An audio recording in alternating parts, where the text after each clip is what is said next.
Dali-daling pumunta sa Kadiwa Store sa Quezon City ang 70 anyos na si Lola Cindy sa pag-aakalang makakabili na siya ng 20 pesos kada kilo na bigas.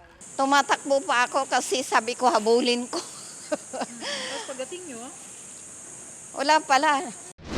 Inanunsyo kahapon ng Department of Agriculture na sisimula ng P20 program sa ilang pilot areas muna sa Visayas sa susunod na linggo pa.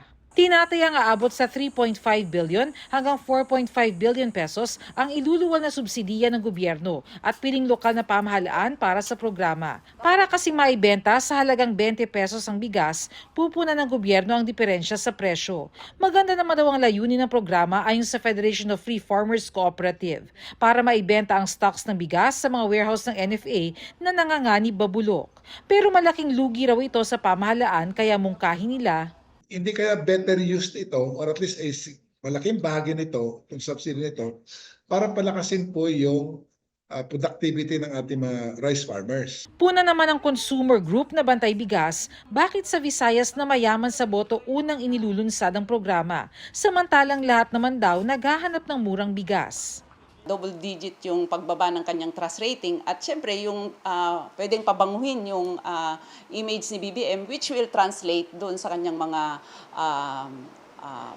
slate, senatorial slate, no, para matiyak yung boto para sa kanila. Sa mga Kadiwa store sa Metro Manila, kagaya nito, 29 pesos kada kilo ang pinakamurang bigas na mabibili. Pero para lamang ito sa mga piling sektor, kagaya na lamang ng mga senior citizens, PWDs, mga miyembro ng 4Ps at mga solo parents. Ayon sa Malacanang, sinimulan ng programa sa Visayas dahil doon maraming nangangailangan ng murang bigas at may sapat na supply ng bigas ang NFA sa naturang rehiyon. Pero gagawin daw nationwide ang programa. Nagbigay na rin daw ng direktiba ang Pangulo para palawigin ang programa hanggang 2028. Sinagot ng Malacanang ang pagdududa ni Vice President Sara Duterte sa programa. Noong pa po ito pinag-uusapan. Nakasama po ako minsan sa isang pribadong meeting para po dito, para pa ipatupad po ang 20 pesos kada kilo na bigas. Nauna pa po ito na pag-usapan ng DA, ng NFA, bago pa po lumabas ang mga survey ratings na yan.